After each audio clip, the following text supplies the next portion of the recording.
29편 오늘 키워드는 용기입니다. 용기. 이따가도 얘기했지만 용기라는 단어를 주목해 주시기 바랍니다. 왜냐하면 C.S. 루이스가 제일 좋아했던 단어 중에 하나가 용기거든요. 어떤 맥락에서 용기를 또 루이스가 강조하는지 오늘 내용을 통해서 보겠습니다. 근데 드디어 29편의 마지막으로 흘러가고 있는데 전체 흐름을 볼게요. 만약에 지금 북한이 남한을 대대적으로 침공할 예정이고 사람들은 이렇게 피난 계획을 세우거나 마트 가서 막 식량을 비축하고 있다면 이거 어떨 것 같으세요?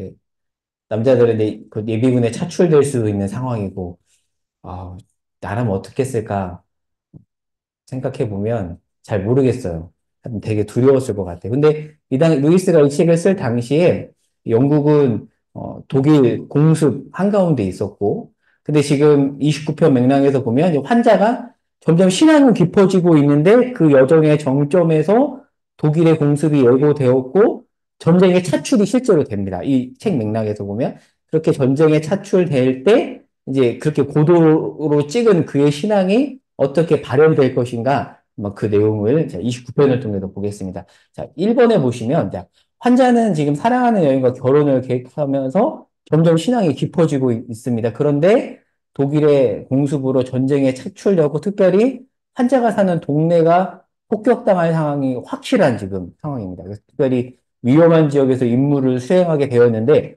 이 상황을 지금 악마가 이용하려고 하고 있습니다. 그래서 자, 네모박스 글 읽어볼게요. 자, 독일의 인간들이 환자 동네를 폭격할 것이 확실한 데다가 하필이면 환자가 가장 위험한 지역에서 임무를 수행하게 되었다니 과연 어떤 전략을 세워야 좋을지 잘 생각해 봐야겠구나. 비겁하게 만들까? 아니면 용감하게 만들어서 교만을 유도해 볼까? 독일인들을 증오하게 만드는 건 어떨까? 자, 여러분이 악마 입장에서 이 세 가지 중에서 뭐가 제일 탁월한 전략 같으세요? 한번 생각해 보시면 좋을 것 같고요. 자, 그러면 이 악마가, 스크루테이프가 어떤 전략을 취하는지를 볼게요. 자, 환자는 전쟁 최전선에 뛰어가야 되고, 공습 때문에 자기뿐만 아니라 가족까지 이룰 수 있는 상황입니다.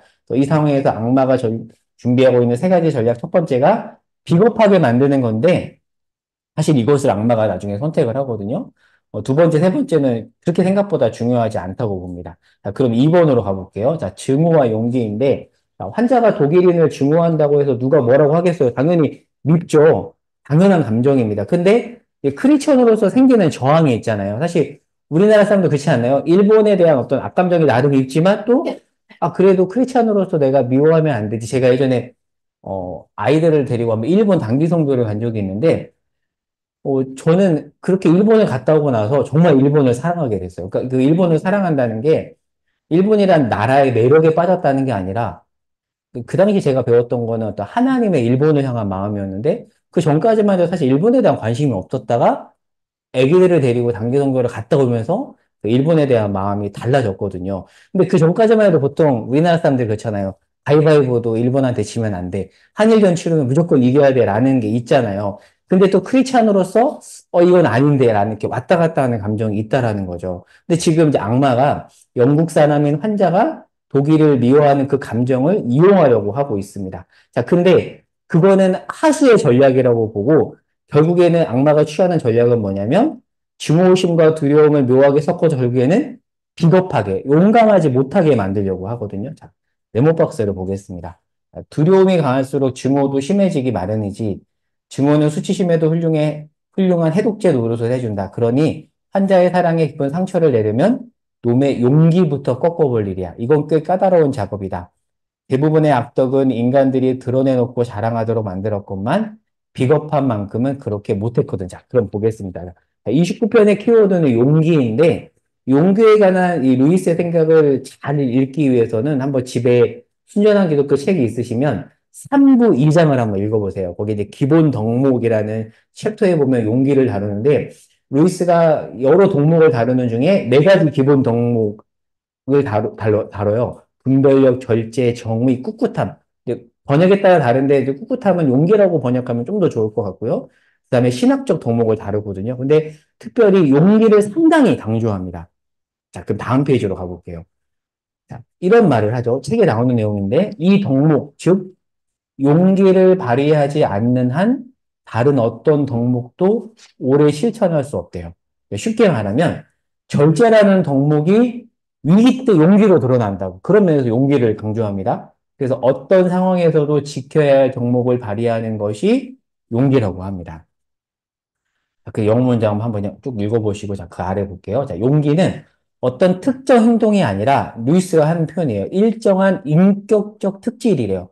쉽게 비유하자면, 좋은 테니스 선수는, 저는 테니스를 안 쳐봐가지고 잘 모르는데, 어쩌다 좋은 샷을 날리는 사람이 아니라, 좋은 샷을 날릴 만큼 눈과 근육과 신경이 잘 훈련되어 있는 사람인데, 용기 있는 사람이라는 것은 후자라는 거죠. 그러니까 예전에 저도 초등학교 때 친구들하고 야구하면 그런 애들이 있어요. 종종 가끔 막 휘둘렀는데 홈런 치는. 근데 그렇게 치는 친구 말고 잘 훈련되어서 수시로 홈런 치는 친구도 있잖아요. 그러니까 용기라는 것은 후자라는 거죠. 자, 그러면 이제 더 깊이 이해하기 위해서 책 내용을 좀 더 볼게요. 3번입니다. 네모박스 읽어볼게요.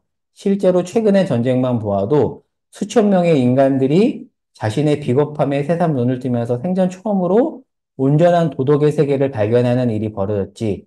평화 시에는 수많은 인간들과 선과 악을 아예 무시하도록 만들 수가 있어. 그러나 위기 시에는 키워드가 위기입니다. 위기 때 드러난다는 거죠. 선악의 문제가 불보듯 훤하게 드러나는 통에 아무리 날고기는 우리라 한들 인간들의 눈을 가릴 길이 없다. 그러니까 악마가 골수 악마 입장에서 볼 때는 용기는 인간이 발휘하면 절대 안 되는 덕목인데 그 용기가 언제 드러나냐면 전쟁과 같은 급박한 상황에서 비로소 드러나기 때문에 드러나지 못하도록 막아야 된다라는 얘기를 하는 겁니다. 네모 박스를 볼게요. 용기란 그래서 수많은 미덕 가운데 하나가 아니라 시험의 순간, 아까 그 위에 영어 문장, 이제 그 내용이에요. 그 테스팅 포인트라고 되어 있는 시험의 순간, 즉, 가장 첨예한 현실과 마주치는 순간에 모든 미덕이 하나같이 취하는 형태라고 지금 스크루테이프가 워무드에게 조언합니다. 위험에 굴복하는 순결이나 정직이나 자비는 조건부의 순결이나 정직이나 자비에 불과해. 그러면서 성경에 나오는 빌라도 얘기래요. 빌라도도 위기가 닥치기 전까지는 자비로운 인간이었지. 그러니까 위기 전까지는 용기 있는 인간이었던 것 같지만 위기가 오니까 용기 없음이 드러났다는 거죠. 명심하거라. 중요한 것은 공포 자체가 아니라 비겁한 행동이야. 공포의 감정 그 자체는 죄가 아닐 뿐더러 보기엔 즐거워도 소득은 별로 없다. 지금 환자는 급박한 상황이에요. 죽을 수도 있는 상황입니다. 근데 그 상황을 악마가 이용하려고 하지만 되려 지금 환자에게서 진짜 용기가 드러나고 있어요. 그러니까 지금 이 환자는 테니스 선수로 예를 들자면 어쩌다 좋은 샷을 날리는 사람이 아니라 좋은 샷을 날릴 만큼 눈과 근육과 신경이 평소에 잘 훈련된 사람이에요. 그런데 그 사람을 향해서 지금 악마가 최대한 공포심을 심어줘서 용기의 싹이 나오지 못하도록 하지만 결국 실패하거든요. 그 실패에 관한 얘기가 또 30편에 나옵니다. 그리고 그 아래요. 이제 빌라도 얘기를 해볼게요. 지금 스쿨테이프가 빌라도 얘기를 하는데 빌라도는 우리 오늘 3부 예배 때도 우리 입에서 튀어나왔죠. 매주 모든 사람의 입에서 예배 때마다 튀어나오는 본디오 빌라도에게 고난을 받으사 그 빌라도 나중에 하늘에서 만나게 될지는 모르겠지만 늘 귀가 간지러울 것 같아요. 매주 온 세계 크리스찬들이 사도신경 고백할 때마다 빌라도 얘기를 하잖아요. 빌라도가 왜 용기가 없다고 얘기를 하냐면 빌라도는 로마 총독이었거든요. 그러니까 이 당시 이스라엘은 로마 식민지였다 보니까 사형 권한이 없었어요. 그런데 어떻게든 그 유대인들은 예수님을 죽이려고 잖아요 그런데 유대인들에게는 사형을 내릴 권한이 없었기 때문에 거짓말을 통해서 결국 이 예수님을 죽이려고 하죠. 그래서 유대인의 왕이라는 정치적 제목으로 넘겨버립니다. 그런데 마태복음 27장 19절하고 23절에 보면 빌라도하고 그의 아내가 예수에게 죄가 없음을 알았어요. 그런데 왜 죽이라고 했을까요? 지금 빌라도는 유대 총독이거든요. 그러니까 로마가 파견한 유대 총독이다 보니까 만약에 자기가 관할하는 지역에서 밀란이 일어나면 총독으로 잘리게 돼요. 그러니까 예수님이 죄가 없다는 것을 알았음에도 불구하고 밀란이 일어날까봐 예수님이 죄가 없다는 것을 알지만 결국 넘겨버리는 거죠. 그러니까 위기의 상황에서 용기 없음이 드러난 거죠. 그래서 책에서 빌라도에 대해서 이렇게 말하는 거예요. 빌라도도 위기가 닥치기 전까지는 자비로운 인간이었지. 그러나 유대인들이 하도 겁박을 하니까 용기 없음이 드러난 거라는 거죠. 다음 페이지. 그래서 제가 이 책 내용을 정리하면서 한 책을 뭐 소개할게요. 제가 정말 재밌게 읽은 책 중에 하나인데, 혹시 관심 있는 분들은 사서 읽어보셔도 너무, 저는 정말 재밌게 봤거든요. 랭던 길키라는 사람이 쓰는 산둥수용소라는 책이 있어요. 이 책이 어떤 내용이냐면, 2차 세계대전 중에 일본에 의해서 중국 산둥수용소에 억류된 서양 포로 명이 아니라, 이거 못하네요. 포로들의 실제 이야기인데, 이 한정된 환경 속에서 인간이 어떤 존재인지를 잘 드러내주고, 이 랭던 길키는 수용소에 갇혀있던 사람이었습니다. 자신의 목격담입니다. 그런데 이 산둥 수용소가 보통의 나치 수용소 같은 데 어떤 차이가 있냐면 나치 수용소는 굉장히 억압적이잖아요. 근데 산둥 수용소에는 약간의 자유가 있습니다. 약간 일종의 가택연금 같은 상태이죠. 자, 근데 책 내용 중에 이제 이런 하나의 사연이 등장합니다. 포로가 1,450명이 있었는데 그 중에서 미국 사람이 200명이었어요. 근데 이제 포로 생활이 길어지니까 얼마나 힘들어요. 집에도 가고 싶고 먹지도 못하고. 근데 이때 마침에 미국이에요. 포커스가 미국입니다. 미국 적십사사에서 1,550개의 선물 꾸러기를 배부합니다. 그래서 수용소 측에서 모든 사람에게 한 꾸러미씩 나눠주고 미국 사람에게는 반 꾸러미를 더 줘요. 왜 그랬을까요? 미국에서 제공을 한 거니까. 그런데 그때 미국 사람들이 반 꾸러미를 더 받았음에도 불구하고 왜 우리나라에서 줬는데 왜 너네 왜 가져? 이런 식으로 이제 서로 싸우기 시작해요. 그리고 책에 보면 이런 게 나와요. 나중에 이렇게 감자를 두 개씩 배분을 하는데 감자 크기가 다르니까 싸우는 거예요. 예를 들면 나는 감자가 조금 더 크고 제가 더 커요. 뭐야? 네가 더 크잖아. 나 그거 줘. 이런 식으로 싸우는데 책에 보면 이런 글귀가 나옵니다. 하필 랭동 킹키의 표현이에요. 하나님이 감자 크기를 다르게 만들어서 이런 싸움이 일어났다. 근데 재미있는 사실은 그 미국인 200명 중에는 선교사하고 천주교 신부하고 저 같은 목사하고 평상시에 정말 고상했던 변호사 같은 사람도 있었다는 겁니다. 그러니까 평소에는 약간의 자유가 보장되는 수용소에서 예배도 드리고 이렇게 기도도 했지만 먹을 것이 없는 급박한 상황에서 밑바닥이 드러나는 이것을 랭던 계시가 본 거죠. 저 사람 엊그저께 설교했던 목사인데 감자 피해가지고 싸우네? 이게 랭던 계시가 볼 때 너무 의아했던 거죠. 이 책의 저자 글귀가 수용소에서 이런 모습을 보고 신앙 안에서 깊은 고민을 하면서 하나님을 깊이 만나고 이제 전쟁 후에 고국으로 돌아와서 미국 전역을 돌아다니면서 이 물질적 풍요와 정치적 안정 속에서 자국중심적 이기주의를 흐르는 미국을 향해서 이렇게 경종을 울리는 강연을 하다가 죽거든요. 근데 이 책 표지에 이런 글이 나와요. 제가 읽어볼게요. 극심한 결핍과 억압 상황 속에서 사람들은 그동안 축적한 용기와 지혜를 발휘하며 문명을 재건해내기도 하지만 동시에 인간 본성의 맨얼구가 도덕적 딜레마도 적나라하게 드러낸다. 바깥 세상의 관습과 지위와 사회적 명성을 모두 반납한 채 맨몸으로 무인도와 같은 수용소에 갇힌 사회 지도층, 지식인, 기독교 사역자들은 자신의 안위가 보장되지 않는 이 긴장과 불안의 상황에서도 자신이 지니온 가치관과 신앙과 윤리를 지킬 수 있을 것인가? 여기서도 그들은 자신만만하게 신봉해온 도덕성과 합리성을 바탕으로 문제를 해결하고 이웃을 돌볼 수 있을 것인가. 자, 근데 여기서 제가 한 인물을 소개할게요. 근데 이 랭던 킬키가 이제 수많은 어떤 비겁한 사람들을 만나는 중에 정말 멋있는 한 사람을 만나요. 근데 그 사람이 누구냐면 에릭 리델이라는 사람입니다. 여러분 혹시 아세요? 혹시 영화 불의 전차라는 영화 혹시 보신 분 계세요? 불의 전차 혹시 영화 모르세요?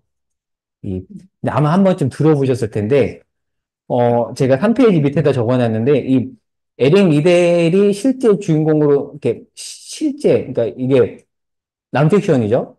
픽션이 아니고 논픽션인데, 이 불의 전차란 영화의 주인공인데, 아마 이건 한 번쯤 들어보셨을 겁니다. 이 사람이 파리 올림픽 100m 예선이 주위에 올린다는 걸 알고 출전을 포기했던, 아시죠? 그래서 국민들이 비난하거든요.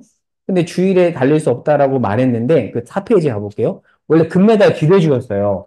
근데 이제 금메달 기대주였는데 주일에 예선이 열린다는 걸 알고 시합에 나가지 않은 것 때문에 비난의 주인공이 됐는데 나중에 400m가 주 종목이 아니거든요. 근데 400m 선수단에 문제가 생기고 이 에릭 리델이 자기가 대신 나가겠다고 요구를 해요.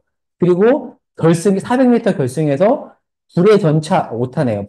오타가 아니네요. 불의 전차처럼 달려서 세계 신기록으로 금메달을 땁니다. 그래서 그가 이제 어떤 인터뷰를 하냐면, 200m까지는 내 힘으로 달렸고 나머지는 주님이 주신 힘으로 달렸다고 했던 그 얘기인데 근데 이게 그가 주의 성수를 했다는 건 아주 작은 단면이고 그의 진가가 자, 3페이지 네모 박스에 볼게요. 이 랭던 길티가 목격했던 에릭 리델의 모습을 한번 그 3페이지 밑에서 위에 있는 그 네모 박스에 읽어볼게요. 자, 살면서 성자를 만날 기회가 정말 드문데 에릭은 내가 만난 사람들 중에서 가장 성자에 가까웠다. 수용소 마지막 해에 나는 선교사들과 청소년들이 머무는 방을 지날 기회가 종종 있었다. 그때마다 방안을 슬쩍 들여다보면 선교사들이 아이들을 위해 요리를 하고 있었다. 대체로 에릭 리델은 몸을 숙여 체스를 하거나 모형배를 만들거나 스퀘어 댄스를 가르치고 있었다.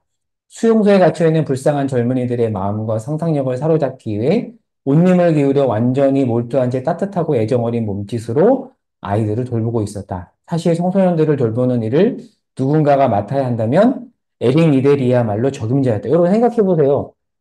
수용소에서 다들 자기 살기 바쁜 상황이거든요. 어떻게든 자기 먹을 것을 챙기는 그 상황에서 기꺼이 자기 시간과 에너지를 내어서 어린 아이를 돌보는 그 모습이 랭던 길키가 볼 때 너무 인상적이었던 거예요. 근데 그 에릭 리델은 이미 랭던 길키에게는 유명한 사람이었어. 왜냐하면 방금 제가 그 불의 전차 영화에서 얘기했던 것처럼 올림픽에서 금메달을 땄던 사람이었거든요. 근데 나중에 그렇게 금메달을 따고 나서 선교사로 지원을 해서 중국에서 선교사로 있다가 이제 수용소에 갇힌 거거든요.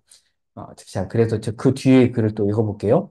뛰어난 트랙 경기자였던 에릭은 1920년대 올림픽에서 영국을 승리로 이끌었으며 그 선교사가 되어 중국으로 파견되었다. 수용소 시절에 그는 이미 40대 중반이었는데 딱 제 나이에요. 40대 중반이었는데도 몸이 유연하고 탄력이 있었으며 무엇보다도 유머 감각과 삶에 대한 사랑으로 넘치고 있었대요. 누군가가 수용소에 갇힌 이 사람의 모습을 봤을 때 수용소에 있는데 유머러스하고 삶을 사랑하고 아이들을 돌보는 사람이었던 거죠. 에릭의 열정과 매력은 모든 사람에게 유익을 미쳤다. 근데 참 끝이 안타까워요. 수용 생활이 끝나기 불과 얼마 전 너무도 갑자기 그에게서 뇌종양이 발견되었고 바로 그날 그는 하늘나라로 떠나고 말았다. 수용소 전체 특히 젊은이들은 오랫동안 충격에서 벗어나지 못했는데 그만큼 에릭이 남기고 간 빈자리는 컸다. 제가 4페이지에 보면 그러니까 그가 주일 성수했다는 것 때문에 유명했지만 사실 그 당시에는 어떤 신앙을 표현하는 방법이 그게 참 전부였잖아요. 사실 그건 아주 작은 단면이고 이 에릭 리델의 진가는 어찌 보면 오늘 식으로 얘기하자면 용기는 그 급박한 상황에서 드러났고 그거를 에릭 리델이 아니 랭던 길키가 목격을 한 거죠. 근데 저는 이거를 보면서 와, 내가 만약에 수용소에 갇혀 있었다면 나는 자기 먹을 걸 챙기기에 급급했던 그런 사역자의 모습일까? 에릭 리들과 같은 모습일까? 이제 이런 생각을 하게 된 것 같아요. 네. 4페이지, 5번. 정리하면 이제 마지막 부분입니다. 신은 죽었다. 여러분 잘 아는 그 프리드리히 니체가 원래 목회자 가정에서 자랐거든요. 근데 니체가 선언한 유명한 말인데 신이 죽었다라는 말인데 사실은 뭐 이렇게 불신을 표현했다는 표현이라기보다는 사실 니체가 봤을 때 이렇게 말을 한 거는 그런 것 때문이거든요.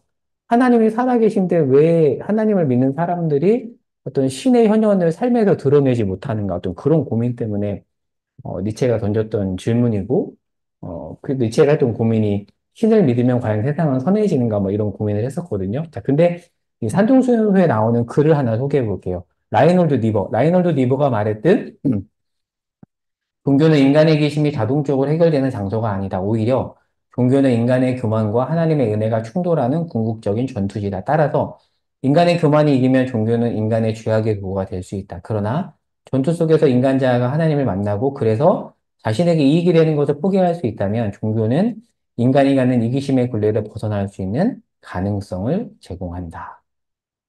마지막으로 정리한 걸 읽어볼게요. 우리가 신앙을 가지고 있다 해서 자동적으로 루이스가 말하는 그 용기라는 덕목이 발현되는 건 아닙니다. 그렇죠? 네, 길키의 표현대로 우리의 마음은 이기심과 하나님의 은혜가 충돌하는 장소이기 때문에 평소에 날마다 치열한 전투를 해야 되죠. 그러니까 길키를 성장시켰던 건 그리고 그가 어른으로서 삶을 살 수 있었던 것은 그 이기적인 환장 한가운데서 몸부림쳤기 때문이 아닐까라는 생각을 해봤어요. 자, 책으로 돌아가서 환자는 가장 급박한 현실에서 용기라는 덕목을 발현했죠. 근데 그렇게 발현되기까지 그의 삶에서는 처절한 훈련이 있었죠. 우리가 그거를 28편까지 본 거잖아요. 28편과 29편을 다음번에 볼 29편을 종합해서 읽어보면 환자는 독일의 공습 속에서 세속적 신고로부터 벗어나 신앙이 깊은 여인과 사랑에 깊이 빠졌고, 그리고 수시로 다가오는 위험 속에서 사랑으로 충만하여서 자신의 이웃들을 보살피는 의무를 느껴 다음 주 29편에 나옵니다.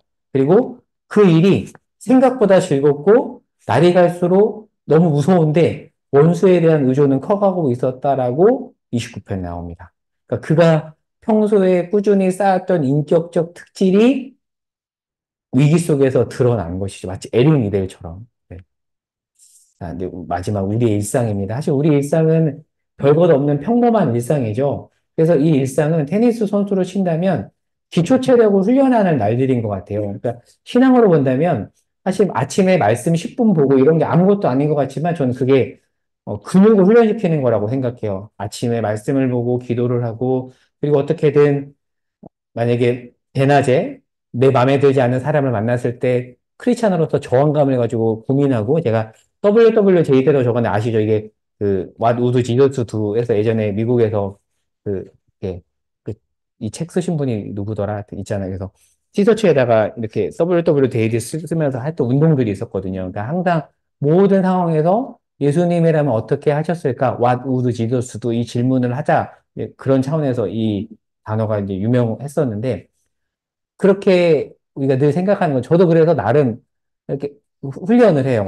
어쩔 때는 정말 이렇게 화가 날 수밖에 없는 상황들이 있는데, 그때 잠깐 멈추고, 아, 하나님이라면, 예수님이라면 어떻게 하실까? 어떻게 하기를 원하실까? 이렇게 질문을 하거든요. 그러니까 우리는 일상이 그런 질문을 하는 하루하루라는 거죠. 근데 그 체력은 언젠가 우리네 삶에 위기가 올 때 발현될 거라는 거죠. 그리고 그 발현은 우리 주변의 사람에게도 선하게 영향을 줄 것입니다. 그러니까 축구 선수로 비댄다면 어쩌다 한 골 넣는 선수가 아니라 원래 손흥민이 원래 오른발잡이죠. 근데 엄청 연습해서 왼발을 자유자재로 쓰게 된 거잖아요. 그러니까 어때요? 어떤 상황에서도 골을 다 넣잖아요. 진짜 양발잡이라서 수비수가 예측을 못 하잖아요. 제가 오른발잡이면 어떻게든 그쪽을 맞고 서는데 갑자기 또 왼발로 넣을 수도 있으니까. 근데 그것을 위해서 손흥민이 정말 무수히 많이 연습을 했듯이 어찌 보면 우리네 일상은 그런 연습을 하는 하루이고 그렇게 연습했던 것들이 이제 위기 때, 가장 급박했을 때 드러나게 된다는 겁니다.